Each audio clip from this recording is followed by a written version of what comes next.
Cacá, no início, o Orlando Nogaroli propôs um prato, né? E se falou dentro dos bastidores da festa que Fausto Rocha sugeriu então o pirão, talvez até o Orlando inspirado lá na questão do barreado, porque ele é paranaense, né? O ex-prefeito Orlando Nogaroli. E também aí houve um possível diálogo com o Juarez Machado, quer dizer, talvez dessa ancestralidade, por conhecer essa tradição, que tanto o Juarez como o Fausto foram definindo o prato que daí o Orlando adotou como carro-chefe, né? Exato. Na gestão do Orlando Nogaroli, né, nosso querido ex-prefeito de Barra Velha, havia uma discussão na cidade, inclusive era uma cobrança dos comerciantes de implementar uma festa para aquecer a baixa temporada, né, porque nesse período os comerciantes tinham prejuízo de modo geral, né? Então estava se discutindo um evento de grande porte, né, para aquecer a baixa temporada de Barra Velha. E aí surgiu no imaginário popular, né? A gente não sabe se de fato isso tem acontecido.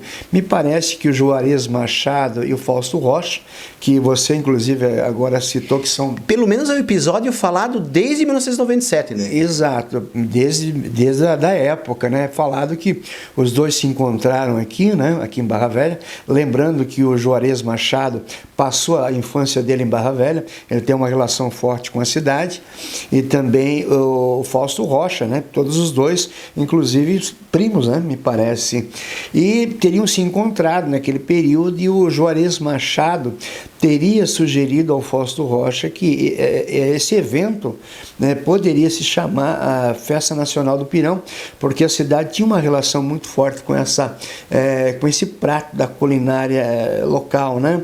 E me parece que o Orlando, então prefeito, assimilou a ideia, e isso ele é na verdade o prefeito Orlando Nogaroli que comprou a ideia, né? Comprou a ideia, né? E foi sem dúvida uma iniciativa importante para a cidade, né? Um evento que até hoje, né, é o principal evento cultural e gastronômico da cidade, né? E o professor e pesquisador, historiador Cacá Fagundes tem uma referência histórica importante, talvez a mais antiga que se tenha notícia sobre o pirão na história de Barra Velha. Não é como prato gastronômico necessariamente aqui luso-açoriano, até porque possivelmente já estava sendo degustado em todo o litoral, mas é pontualmente um registro, né, Cacá, que você garimpou junto a um livro que fala de viagens provinciais na época, né? E aí tem esse relato, né? Como é que é essa história do pirão,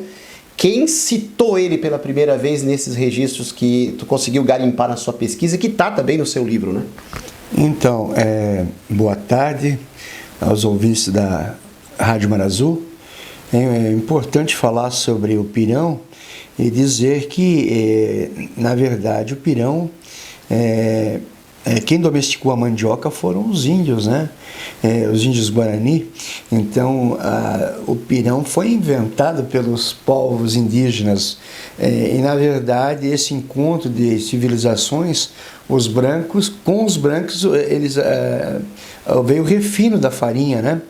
Quem melhorou a qualidade da farinha foram os brancos. Então, a gente pode dizer que o pirão de farinha de mandioca, ele é o resultado do encontro de duas culturas, a cultura indígena com a cultura açoriana, luso-portuguesa, né? Luso-açoriana, desculpe.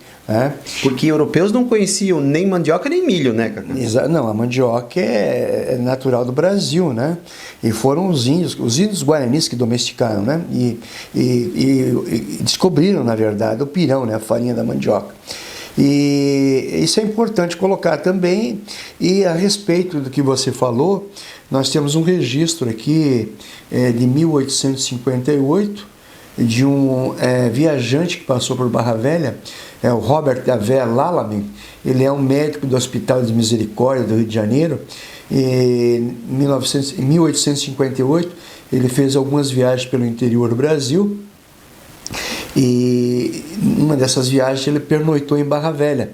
E na verdade é interessante colocar que o Robert Avé Lalamy, ele vem da Penha para São Francisco do Sul, pela praia. Esse foi o roteiro dele. Exatamente. E ali na armação do Tapocorói, ele é advertido, né? Ele é advertido pelos moradores dali que esse trecho entre Pissarras e Itajuba era um local muito perigoso, que geralmente os viajantes eram assaltados naquele pedaço na ali. época, salteadores. Assalteadores, hein? E 2 semanas antes da viagem deles tinham mataram 2 pessoas nesse trecho.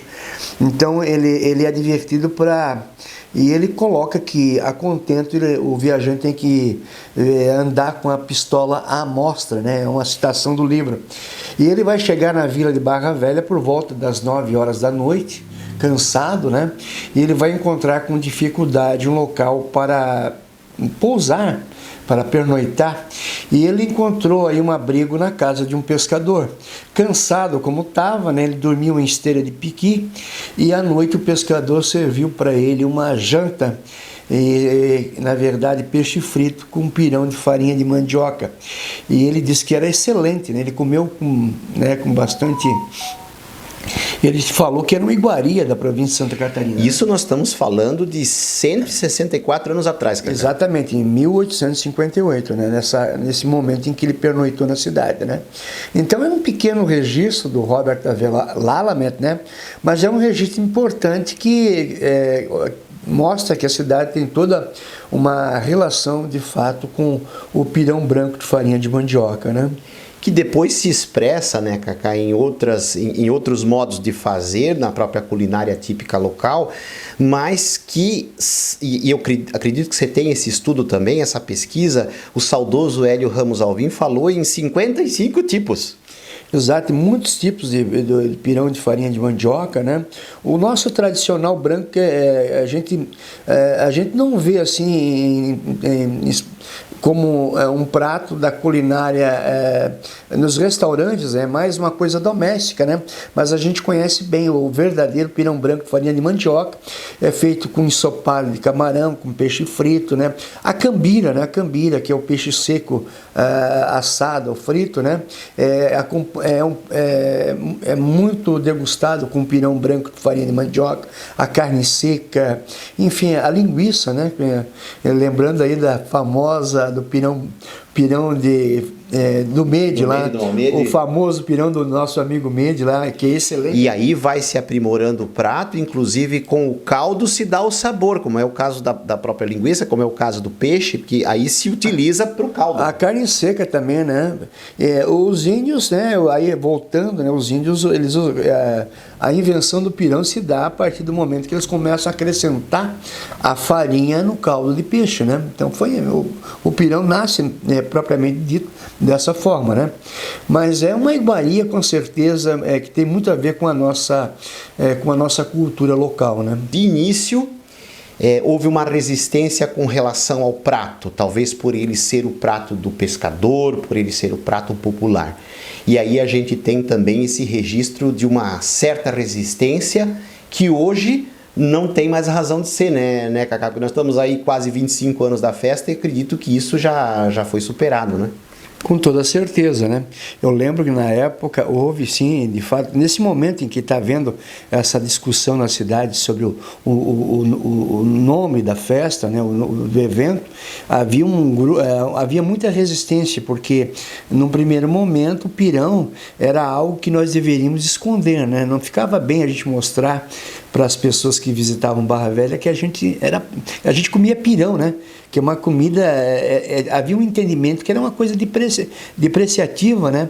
O hábito alimentar do nosso caboclo era uma coisa, para alguns, era uma coisa depreciativa, então nós teríamos que esconder. Então, para muita gente, o nome não era apropriado. Nós tínhamos que... Eles talvez não entenderam a própria questão da sacada de marketing que de início o Fausto e o Orlando entenderam de imediato, né? Exatamente. Então, assim, houve uma polarização, inclusive não era um grupo pequeno que era o contrário ao nome Festa Nacional do Pirão, né? Era um grupo bastante expressivo, mas houve essa discussão. Felizmente, né, prevaleceu o bom senso. Eu acho que foi uma grande tacada de marketing, assim, né? Porque de fato o nome pegou, né? Hoje ele é a Festa Nacional do Pirão, é a marca registrada da nossa cidade, né? Inclusive, Cacá, outras, lembrando, talvez você até já tenha escrito sobre isso, outras iniciativas que não deram certo, Festa do Pescado, Barra Fest, quer dizer, ao longo da história acabou se perdendo pela descontinuidade, né? Exatamente, né? Não tinha uma marca que empolgasse, uma marca, como você bem fala, uma marca registrada, né? E Festa Nacional do Pirão foi, eu acho que foi unanimidade, né? A cidade absorveu. Foi uma coisa, é uma cultura, e assim, a Festa Nacional do Pirão é uma coisa que vem das camadas da comunidade, das camadas populares da nossa cidade, é um hábito alimentar do nosso caboclo, né? Então, com certeza, eu acho que foi o bom senso prevaleceu aí, né? Então, acredito que a festa também tenha emplacado também pela organização, né? A organização, a forma como e também ela coincide com um feriado nacional que facilita o deslocamento de muita gente para a nossa cidade também, né? Cacá, lembrando que ela envolve a comunidade no sentido de que muitas barracas que oferecem cada uma o seu tipo de pirão também são das associações filantrópicas comunitárias, quer dizer que isso faz com que se envolva ainda mais. Com certeza. Eu só acho assim, viu, Giovana, que a festa nesses últimos anos ela vem se descaracterizando um pouco com relação porque ela nasceu como uma festa gastronômica e cultural, né?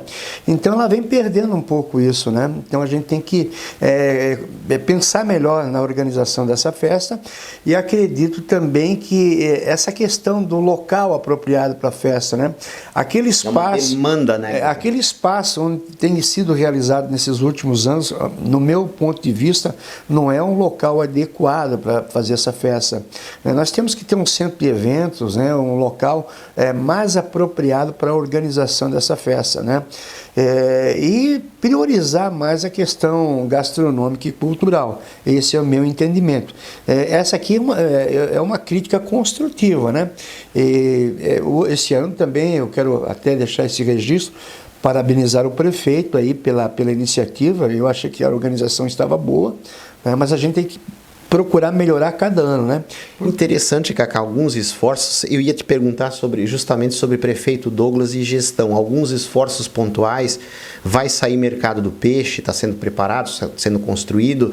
Houve uma revitalização do Morro do Cristo, também do Porto, que é uma homenagem para o João Cavalinho.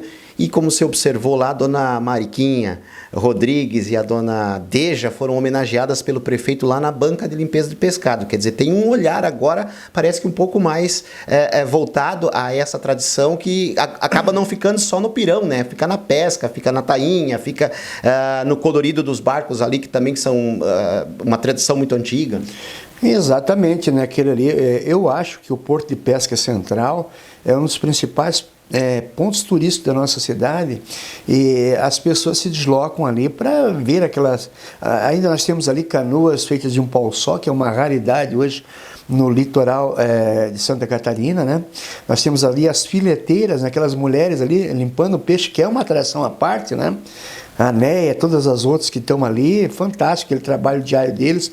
E os próprios pescadores que ali estão, o Célio e todos os outros ali, no dia a dia, né? O nosso porto ele se transforma numa espécie de mercado aberto, né? É um mercado aberto e uma atração turística ao mesmo tempo. Uma atração turística, eu acho que é a principal atração turística da nossa cidade, o Porto de Pesca. Lembrando que esse porto ele é muito antigo e pouca gente desconhece, que ele, além de ter sido porto de pesca, como é até hoje, ele já foi um porto de cabotagem, né? Então tem já foi chamado de Porto da Cancela, rebatizado agora com o nome do nosso querido João Cavalinho, né? Uma justa homenagem. Então, eu acho que louvável a iniciativa do Douglas aí em revitalizar aquele espaço ali, porque eu também concordo com que é de fato um lugar que a gente tem que ter um olhar assim com mais carinho, né? E Cacá, para finalizar, aqui estrategicamente, talvez, não sei se o prefeito, claro, deve ter pensado estrategicamente. Para os pescadores de Itajuba vem um mercado de pescado, uma bancada ali que eu acho que também vai fazer uma certa diferença na tradição e na economia aqui. Exato, eu acho que é uma reivindicação antiga também da comunidade do mercado de peixe, né? Porque da forma como está acontecendo hoje, né, as bancas ali, assim, não ela não está adequada, né? Da forma como o peixe vem sendo manipulado, como naquelas bancas assim improvisadas. Nós temos que ter um local adequado para que os pescadores possam vender os seus produtos aí com um pouco mais de higiene e tal, né? E de repente o mercado de peixe pode se transformar também no mais um espaço de cultura para a cidade. Eu também sou a favor dessa iniciativa. Obrigado, Cacá. A gente agradece a sua pesquisa, né, sempre as informações que o Cacá agrega para a gente e a disposição dele em nos atender.